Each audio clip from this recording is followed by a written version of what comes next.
Far from the center of Alpha and Beta Quadrant politics, the mysterious species known as the Breen hail from a planet of the same name and over the centuries expanded their territory. Known as reclusive and territorial, most of the other species in their region of space have little knowledge about them, with even official intelligence reports containing false information. One of the many mysteries surrounding their species revolves around the refrigeration suits they are always seen wearing, leading many to speculate that their homeworld must be a frozen wasteland, and thus they require the suits when traveling outside their planet. However, Wei-Yun, a high-level official in the Dominion, once remarked that the temperature on the Breen homeworld was actually quite comfortable, yet they still wear the suits and refuse to reveal why. A courageous warrior race, the Breen have no blood or liquid circulatory system, and their thoughts and emotions could not be detected by empaths. Though they largely avoid contact with other species, they were known to occasionally raid the ships of neighboring powers, taking their contents and enslaving their captives. The Romulans came to distrust the Breen so much, they developed a common saying, "Never turn your back on a Breen."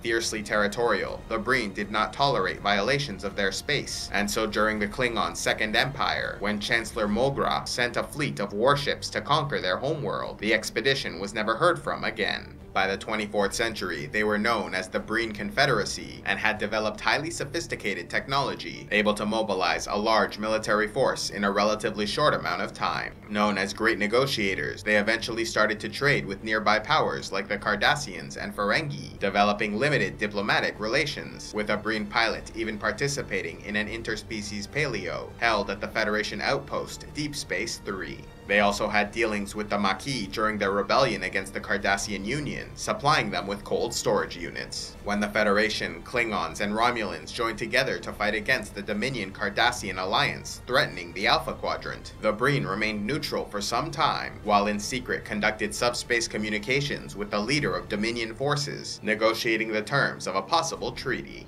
However, with a species as reclusive as the Breen suddenly entering into the largest interspecies conflict in recent history, some have speculated that a larger plan may have been at work. Capable of changing shapes and assuming the identity of other species, the founders who ruled the Dominion may have sent an infiltrator to enter Breen society, possibly replacing someone high up in their government, to rally their species to war. In line with this theory, the Federation officers Worf and Bashir actually encountered an imprisoned Breen, sharing a cell with others who had been kidnapped and replaced by changelings. And while this Breen died in captivity, his impersonator may have continued on, influencing their government for some time. In 2375, after months of secret communications, Thot Gore of the Breen Confederacy traveled to Cardassian space to finish negotiations and sign a treaty of alliance. En route, he captured a pair of Starfleet officers, presenting them as a gift upon arrival. Yet at this point in the war, the Dominion had lost control of the wormhole and could not receive reinforcements, leaving them in desperate need of more soldiers and ships. And so the Breen were able to demand a great price for their support, annexing a number of Cardassian planets, and were eventually even promised control of Earth and Romulus once the war was won. As a demonstration of the power of the Breen and the commitment of their warriors, one of their first actions was to organize a direct strike against Earth, targeting Starfleet headquarters in an attempt to strike fear into the heart of the Federation. Although most of their ships were lost in the attack, the Breen were not afraid to die in battle, with Thot Gore remarking that it was a small price to pay for such a great victory. The Breen then led the Dominion to another victory in the Second Battle of Chintaka, using energy-dampening weapons to drain enemy ships, leaving them to be easily destroyed. Although many Alliance ships were lost, including the USS Defiant, a single Klingon ship survived, as it was immune to the Breen weapon due to an engineer making an adjustment to their ship's warp core in order to deal with a containment problem.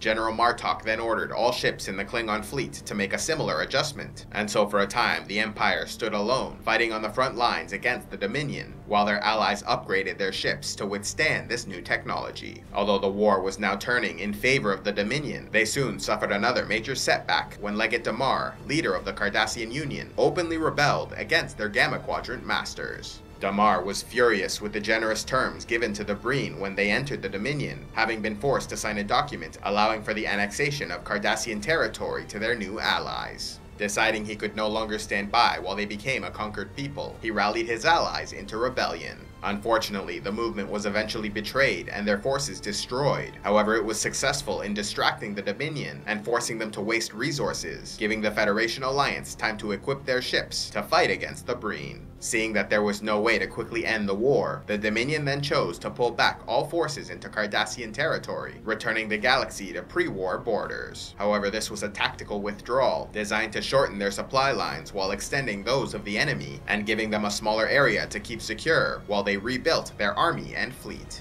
The Federation Alliance saw how this prolonged stalemate would benefit the Dominion, and so decided to make a final united push into Cardassian space to end the war once and for all. The Breen, fighting alongside the Jem'Hadar and Cardassians, stood a good chance of winning this battle. However, with Legate Damar still alive and stirring the citizens of Cardassia to further rebellion, the Dominion unwisely chose to enact a severe punishment, killing 2 million of their citizens in the bombing of Lakarian City. But rather than terrify the Cardassians into submission, it stirred them further to anger, causing the Cardassian fleet to turn against the Dominion as they fought in the Battle of Cardassia. The unexpected attack caused chaos in the Dominion fleet, forcing them to withdraw to Cardassia Prime and prepare for a last stand. Meanwhile, Damar died in an attack on Dominion headquarters. However, his rebel forces succeeded in taking the building and capturing the female founder. Nevertheless, she was prepared to order the Breen and Jem'Hadar to fight to the death and make Federation victory as bloody and bitter as possible. Yet she changed her mind after linking with Odo, a member of her species who had sided with the Federation. Odo promised that if she surrendered, he would go to the Gamma Quadrant and deliver the cure to a terrible disease devastating their people. Although the Breen were willing to die for victory, they also seemed willing to honor the terms of their defeat, with their representatives witnessing the final signing of a peace treaty, ending the war.